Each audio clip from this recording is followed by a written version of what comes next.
Sarah sat at the huge bay window, her camera on her lap, gazing out at the boundless expanse of ocean beyond their beach house. The mellow light of the late afternoon sun projected a warm golden tint across the sea, and the quiet crashing of waves broke the silence that had formed between her and Ethan. During the previous few months, Max, their golden retriever, reclined her feet, his head resting on her lap and sighing blissfully. Sarah stroked his fur absent-mindedly, deep in thought. Ethan had been working late again, preoccupied with his current design project. It wasn't uncommon for him to skip supper these days, and Sarah had become accustomed to eating alone, accompanied only by Max. She knew the importance of Ethan's work. His career had always been his passion, but she had recently begun to feel invisible. Their once intense relationship seems to have faded into routine talks and fleeting displays of affection, leaving her yearning for the intimacy they once enjoyed. Max had become her regular company throughout these lonely times. She took him for long walks down the beach, taking comfort in the simplicity of his presence. He didn't ask for much, only her presence, and in exchange he offered her the unconditional love she thought she lacked from Ethan. The camera had also become her escape, capturing the fleeting beauty of the world around her. Her to fill the void inside, Sarah looked at the clock as the sun began to set. Ethan had promised to be home for dinner today, but the hours passed with no sign of him. A knot of frustration formed in her chest, which she swiftly pushed down. She did not want to argue. Not again. Instead, she grabbed Max's leash and her camera, intending to go for a stroll before the last light of day faded. Sarah and Max were walking along the shore, and the air was fresh, the rhythmic sound of Max's paws in the sand, and the distant call of seagulls offered a soothing soundtrack to her racing thoughts. She raised her camera to photograph the golden light streaming across the waves, but her heart was not in it. Even when Ethan was present, she couldn't shake the feeling of being alone. When they returned to the house, dusk had set, and Ethan's car was finally in the driveway. Sarah's heart eased briefly, but anxiety returned when she entered the house and discovered him sitting at the dining table. Staring at his phone, he did not look up when she stepped in. "Hey," she replied, unclipping Max's leash. Max dashed towards Ethan, wagging his tail, but Ethan scarcely recognized him. "Sorry, I'm late." "Late," Ethan murmured, his gaze still fixed on his phone. Sarah bit her lip, trying to keep her voice steady. "That's okay. I went on a walk with Max." Ethan nodded absently, still distracted, and the stillness between them grew. Sarah stood there feeling the weight of their unspoken words and wondered how long their marriage could endure the growing distance. Sarah had planned the weekend trip as a last-ditch effort to reignite her and Ethan's relationship, which she was fading. They had driven up to a quiet seashore cabin, which had previously had wonderful memories. Now that they were seated across from one another at the small wooden dinner table, the air between them was thick with unsaid tension. Sarah's heart fell as Ethan scanned through his phone. Ignoring the supper she had prepared, she stared at him, the weight of his absence palpable, even though was physically present. "Housework?" she inquired, attempting to entice him into conversation. Ethan looked up, his eyes fatigued, and gave a shrug. "Busy, always busy." His tone was bland and contemptuous. Sarah clenched her hands under the table. The answer was always the same. No depth, no connection. She suppressed her frustration and tried again, this time with a lower voice. "I miss you, Ethan. I feel like you aren't here anymore." Ethan's expression darkened at her words. He dropped his phone on the table and exhaled heavily, rubbing his temples. "I am doing the best I can. Sarah, I am providing for us. Isn't this enough?" "It's not just about providing," Sarah explained, her voice shaking. "I need you with me, not only physically but emotionally. Lately, it feels like you're a million miles away, and Max is the only one who has been there for me."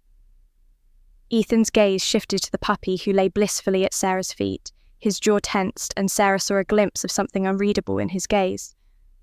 "Max, are you talking about the dog now?" His voice was icy with the hint of distrust that sent a shiver through Sarah. She blinked, puzzled by his reaction. "What do you mean? Max has simply been company. I have been lonely, Ethan, and he is. I've noticed how much time you spend with him." Ethan cut her off, his tone low and strained. You're always with him, chatting to him and taking him places. It's as if he replaced me, Sarah.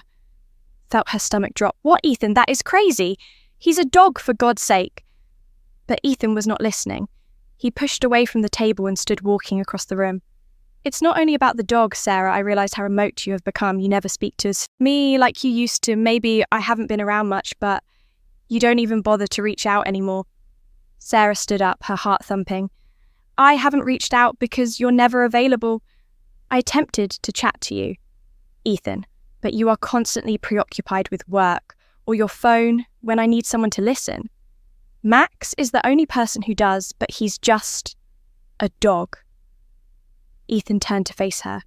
His eyes filled with a mix of rage and something darker hurt. Maybe.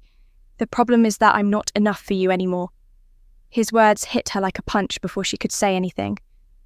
Ethan grabbed his jacket and walked out of the cabin, slamming the door behind him, leaving Sarah standing there, tears dwelling in her eyes. Ethan sat at the edge of a rocky cliff, watching the sun rise over the water, the night he rushed out of the cottage. He drove aimlessly till he came across this location, far from the chaos and agony now.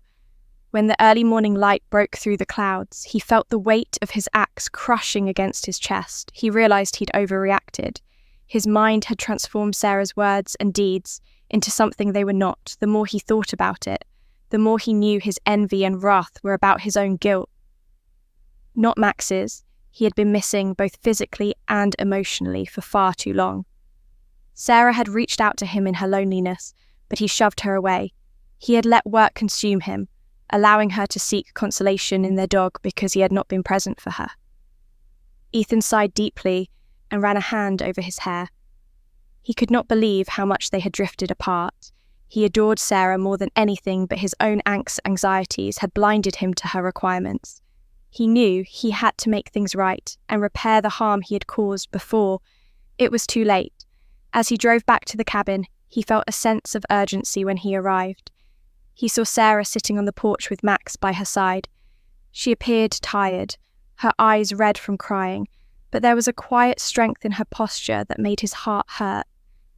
Ethan got out of the car, his hands quivering slightly. "Sarah," he said softly. As he neared her, she looked up, her expression unreadable but did not move. Max wedged his tail when Ethan arrived, as if he sensed the importance of the moment Ethan stood in front of her, aware of the weight of the silence between them. "I'm sorry," he admitted, his voice breaking.